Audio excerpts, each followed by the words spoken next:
Hey guys, welcome back. I'm Laura Wilkie with Down Home with Lemon Pie, and I want to share with you guys today how we do food science on our own.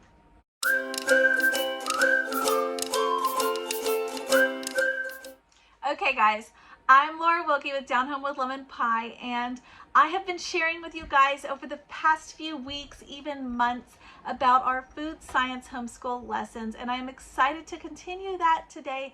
This is a viewer requested video, so I appreciate you guys leaving me comments, letting me know exactly what you want to see, and I'm able to give that to you guys. If you have not already, I have a couple things to tell you guys. This is Homeschool Fellowship Friday, so this is an exciting day. This is the day that mamas can come together, use the tagline Homeschool Fellowship Friday on your videos, on your picture on your video, and share them on Facebook or Instagram. Tag me in them and I will go and find you guys and I will look up your videos, watch them, share them with my own community.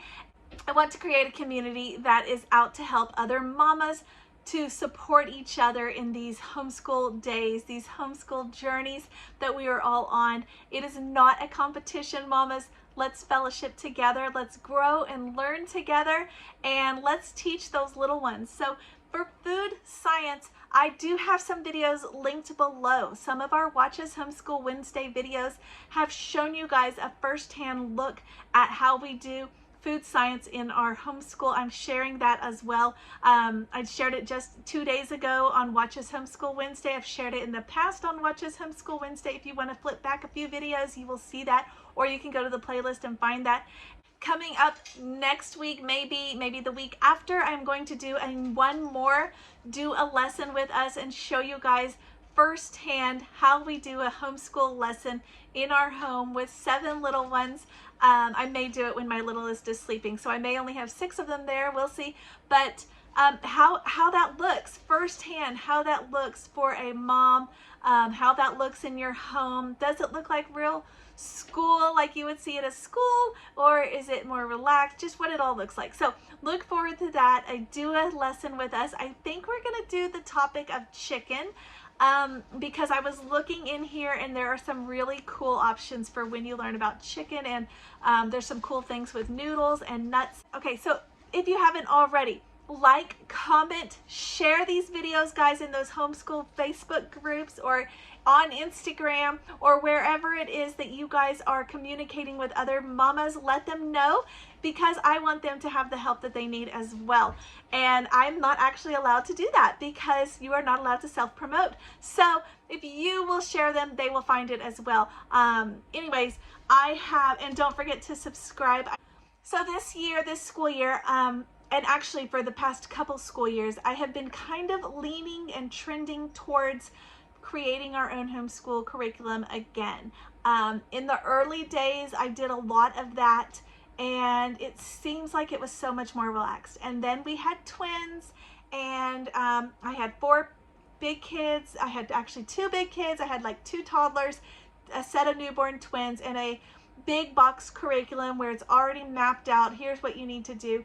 Was just easier at that time in my life. However, as the little ones have gotten bigger, I have really preferred to do my own curriculum. So with everything that's been going on with what was happening a couple years back with COVID, with the food shortages, with all of the disasters at food production places, fires, whether intentionally set or accidental, just a lot of mistrust in the foods that we eat.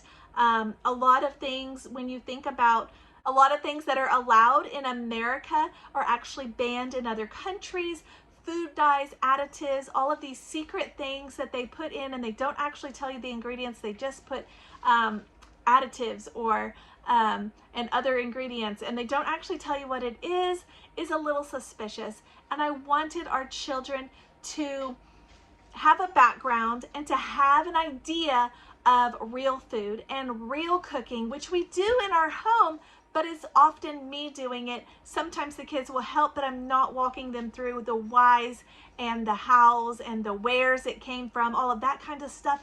And I wanted them to see that. And I really like these 2 books. I have 2 books that we are using this school year, and honestly, we will use them after that as well. But they are 2 very, very well done books. You probably have seen this one before, Food Anatomy by Julia Rothman.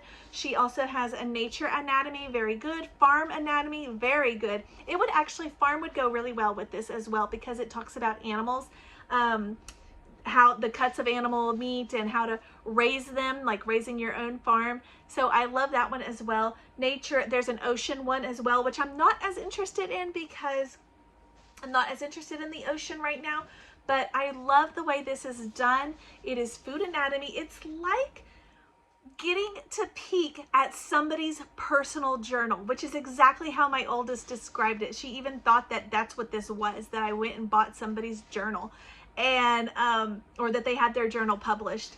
And maybe that is what happened. I don't know. I don't really know the history of how she created these.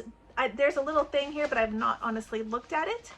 But it is very fascinating. And the way that I do this, so I have Food Anatomy, the curious parts and pieces of our edible world, and I have Nourishing Traditions Cookbook for Children. I am pairing these up together and using them and creating our own homeschool food science curriculum. You can do it too, guys. It is so simple.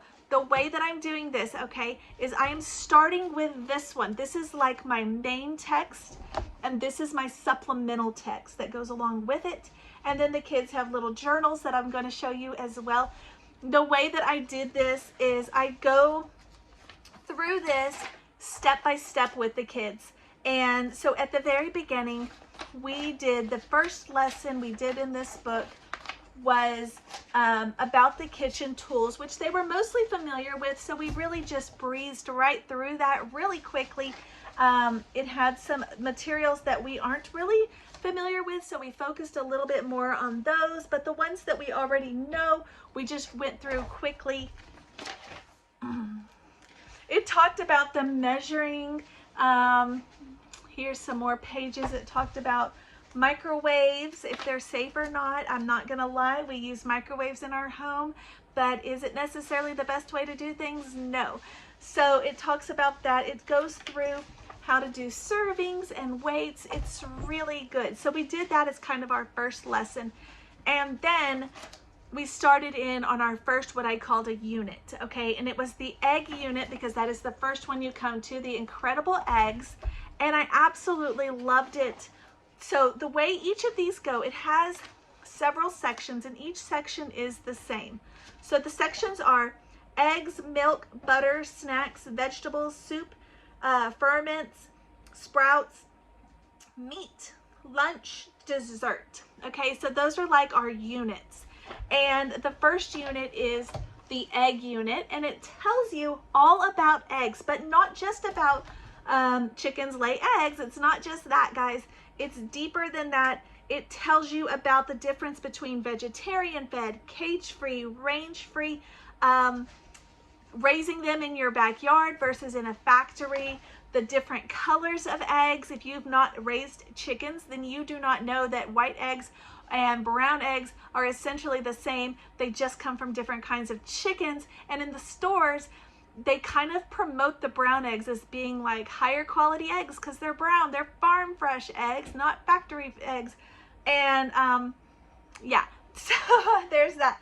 But it's just really good, guys. And then it walks you through step by step, very simply for children, scrambled eggs. It has a bunch of recipes that go with each one. So the way that I would do this is we would do a journal day, or a lesson day, excuse me. We would do a lesson day where I would talk about the egg, okay? And we would talk about, this is the egg and this is all the information for the eggs. I wouldn't rush through it. And then we would do a journal page in their journals. I picked these journals up for them at the beginning of the school year. I picked them up on Amazon because you could get a set of 6 of them for like nothing, or maybe 7 of them. And I wanted them all to be the same. They're not very thick, but we use them also for our nature studies and we also use them for our drawing skills. So they kind of are a multi-purpose journal. And the first lesson we did was the egg, and then they did a journal page which they pulled out of this book. So we talked about the eggs, and then we went to this book, and all of those same topics more or less are in this book. So I just made it work. I just went and found the part that it talked about eggs, which is here. And this is talking about what the eggs do in ingredients. We talked about that. Just the different, it clarifies, it glazes, it leavens, prevents, emulsifies, thickens, binds, what its purpose is in different kinds of ingredients. This tells you, which this is actually so fascinating, this tells you about the egg, like when you crack it, what the different parts are called, the different sizes of eggs. Here's the chicken, and then smaller and bigger. How to know if they are fresh or old. So we reviewed this page here, and then I had the children take this page and journal this page in their journal. So they learned, this was like our lesson. We read about the eggs, then we talked about it in here, then they journaled it, which they don't do every time, but they did for this lesson. They journaled it, what it looks like here, so that they could learn that as well. I did it with them. So this is Mommy's journal to give them an example of what I was looking for. So nothing that is real challenging. I do this with all ages that are able to write. So first grade to sixth grade is what I am doing this with right now. And these are just some of their journals. They did a good job. These are my two oldest girls. That one I first showed you, and then mine, and then this one. She did the fresh egg thing as well, just to kind of cement that information into their minds. Then that would be like on a Tuesday, and then we wouldn't do it any other day until Thursday, and that was like when we would do what we called the science lab. And I thought that just sounded fun, so we would call it that, and that was the cooking day. So this one we did scrambled eggs, and it walks you through how to do it. It has the ingredients with pictures, and we would go around the room. The kids would each gather an ingredient. We would go step by step. They would read, so they got to practice reading as well. They would read the steps. They would do around the table. Each one got to have a turn, or if it was a like stirring, then we would pass that around, and they would all get a turn to stir, and just went through it. Some of these I did not do, just for sake of time, or maybe I did them and shared them with them like at a different time, like as a meal or something. We did another time, we did hard and soft boiled eggs, and we actually did this one, I think the same day as the scrambled eggs. I think we set these up to boil, cooked the scrambled eggs, and then came back to these to check on them and look at them. I think that's what I did. Once you have the boiled eggs though, then you can also do the next one, which is the deviled eggs, and it walks you through how to do that. We did this one as well, and they enjoyed this. But like I said, it just has a bunch of recipes. There's egg eyes, egg dipped French toast, and you could do this. So we stayed on the egg unit for several weeks, maybe 3 weeks. There were other additional pages in here that we also reviewed. The short order egg lingo, which they really got a kick out of, things that they would use like in a little cafe. They were pretty smart though. They learned a bunch of them, and then I couldn't remember them, and they would make their orders based on these. So I had to struggle with that a little bit. But then again, so I would do this like on a Tuesday, we would review this, and that would be all we would do. And then we would do a recipe on Thursday, or sometimes we might even do a recipe on, like do 2 labs that week, do one Tuesday and Thursday. We just kind of made it our own, whatever worked with our schedule. There's a Greek omelet that we made.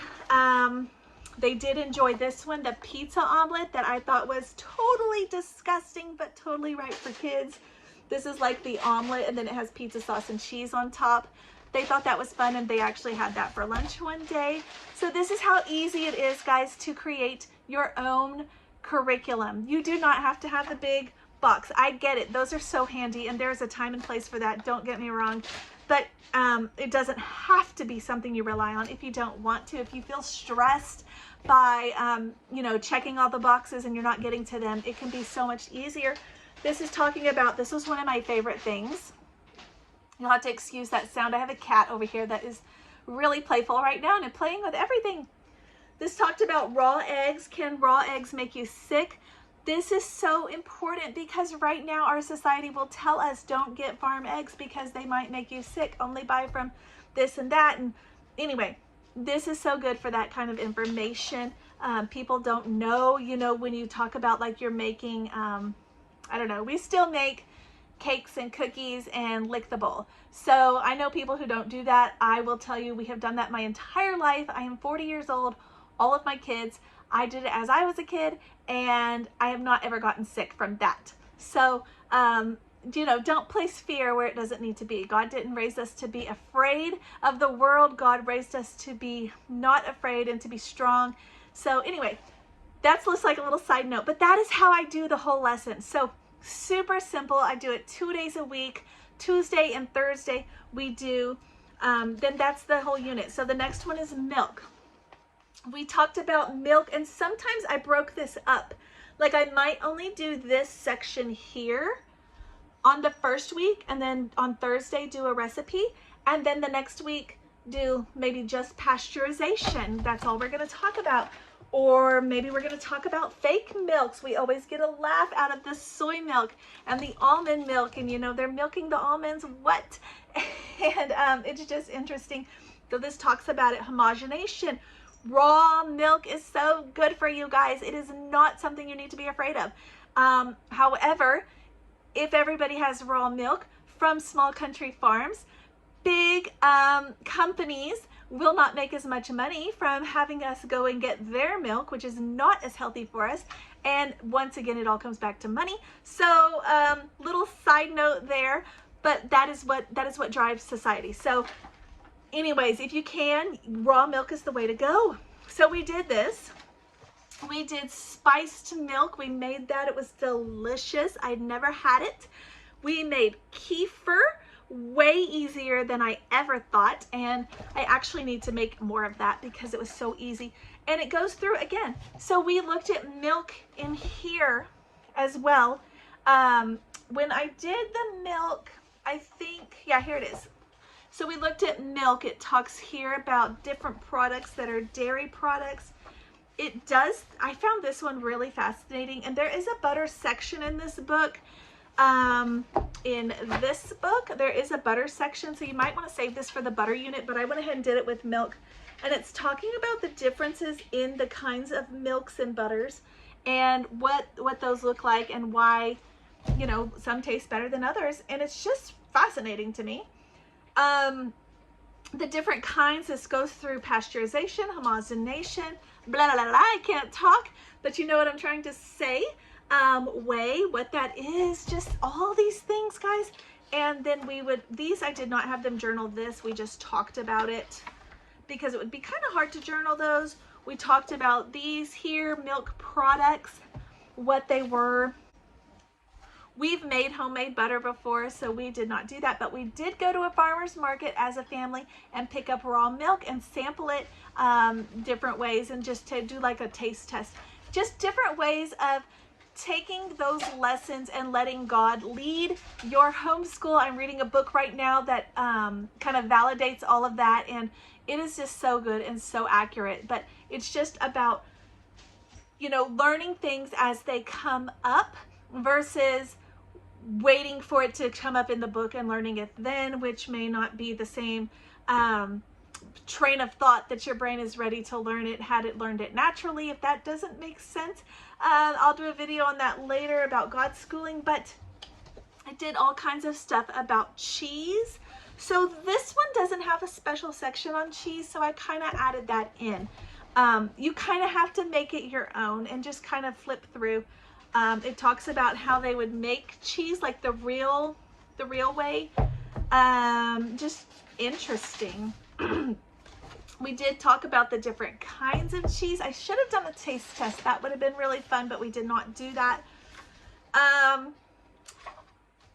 So a couple things we haven't gotten to, and we may get to later. I don't know. I may even carry this over for 2 years, but it has so much information in both of these books that I really don't want to say the school year's done, so we're done. If there's still stuff to learn, why not continue it? So there is like a snack section here talking about healthy snacks, and this would be like not healthy snacks because it's talking about French fries and street food. But I think you could probably put those together and just do a little bit of snack section, healthy or non-healthy. This is different kinds of hot dogs. I haven't gotten to these sections yet, but it would be so fun to make these like at lunchtime, do everybody a different hot dog. My youngest, well, my third daughter is actually really into food trucks right now. I'm not sure why, but she plays food truck with her play kitchen stuff. So this is kind of how one's set up or could be set up. It's just interesting. It does have interesting stuff about around the world. So if you are wanting to incorporate foods from other cultures, this has that as well. This one does. Food anatomy. I've just found it really, really good. So here's some stuff about spices. I was actually holding off on spices until spring because I was wanting to go into like a garden shop and get like a little herb garden set up here by the window maybe. Maybe if my baby doesn't tear it up, we'll see. But this is kind of how I do it, guys. This is kind of how I do it. I do 2 days a week. I do one, like a lesson out of here that is not a recipe. Then I do a journal page out of here. And we do a recipe on another day. We do that. Sometimes I switch it. Sometimes we do maybe we do 2 lessons. Or 2 recipes that week, or sometimes we do no journal. We just kind of make it work for our family at that time. We just recently, and I shared this in Watches Homeschool Wednesday, but I'll show you guys again. We just recently learned about beef, the cuts of beef. They actually had pig and sheep as well, and the kids got to pick one to journal the different cuts. And I showed you guys what that looks like for different ages. We do it all together. So my 6th grader did the whole thing by herself. My 4th grader did the whole thing by herself. But I did have my little guys work on this as well. And this is my 3rd grader. He had me help him draw, like trace the animal. And then he did the numbers and all the letters and the coloring. So this would be a 3rd grader's. And then I also do this with my 1st grader. His looks like this. I drew the shape of the animal. I labeled all the words because he is still learning about writing. And he did the numbers and matched them up according to the book. And all of these came straight out of this here. And I'll show you guys where it's at, so you can get an idea of how they did that. And they were able to put their paper right on this to trace it so they could get that good shape accurate and do it all their own. So you can do this with multiple ages. With my 4-year-olds, I do have them join us for this because it's kind of a family thing. The 4-year-olds obviously are not doing homeschool, but it's kind of a family time, kind of a family moment when we all learn together. And the 4-year-olds, I just shouted out some foods and they told me which animal they came from. And the big kids were able to help them. So like I would say a hamburger and they would say a cow, or I would say bacon and they could say pig. And if they didn't know, we helped them along. It wasn't a big deal. So that is how you can totally do this, guys, with one lesson for multiple ages, 4 years old, all the way up to my 6th grade. I could even go up to an adult with this because it is so good. I love the nourishing traditions. They are so good as far as teaching you the whys, why you do this, why you want this, why you want that, and not just you need raw milk, but tells you why. And it doesn't do it from a matter of being afraid. It does it from a Christian manner. It's just really good. So I hope that this video was everything you ever wanted as far as learning about food science and doing it on your own in your own homeschool. Once again, it is Homeschool Fellowship Friday, so share these videos, make your own, guys. Tag me on Instagram or Facebook, and I would be happy to watch your videos, guys, and share them with my own community, like I said. And they're just really good information, guys, and it does not, homeschooling does not have to be stressful and hard and crazy. It can be simple, and you can have multiple ages and do it together as a family. So if you get nothing else from that video, this video, that's what I want you to get. All right, guys, thank you for watching. Definitely share these videos with your own community. Share them in those Facebook groups that I am not allowed to share them in because it's personal promotion. And like and comment, let me know, guys. Do you do something similar? Do you have additional products or resources that you use? I would love to know that. I really wanted to get the whole family matching aprons. We may do that in the future and make it like a whole thing, but it just wasn't feasible at this time in our life, so we will do that in the future. But what do you guys do? How do you make it special in your home? Share with me, guys. Leave me a comment, and don't forget to subscribe. I will see you guys next time.